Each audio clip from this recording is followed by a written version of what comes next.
Pemirsa, menggunakan modus memberikan THR, pria beristri dua berinisial AM, warga Sungai Pinang, Kabupaten Ogan Ilir, Sumatera Selatan, mencabuli anak di bawah umur. Atas perbuatannya, AM diamankan petugas Polres Ogan Ilir.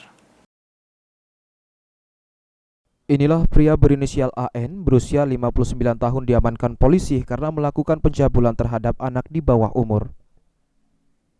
Kasat Reskrim Polres Ogan Ilir, AKP Muhammad Ilham mengatakan, perbuatan yang dilakukan tersangka SAA, tersangka berada di rumahnya dengan modus memberikan uang THR kepada korban. Guna mempertanggungjawabkan perbuatannya, tersangka harus mendekam di tahanan Polres Ogan Ilir. Tersangka dijerat Undang-Undang Perlindungan Anak dengan ancaman hukuman pidana 15 tahun penjara. Ini baru dilakukan penahanan terhadap pelaku pencabulan yang terjadi di Kecamatan Sungai Pinang, Kabupaten Ogan Ilir.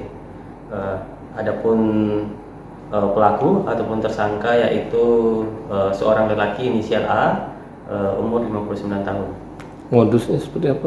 Ya, baik untuk modus operandi, jadi pelaku ataupun tersangka ini memberikan uang kepada korban, kemudian dilakukan pencabulan tersebut.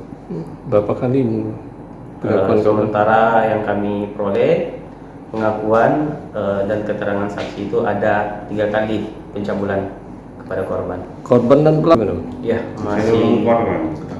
masih satu desa. Bang, kabarnya itu mau Dikasih uang, dikatakan itu THR. sekarang Sudah kami tahan. ancaman hukumannya, Bang? Ahmad Romawi, PAL TV.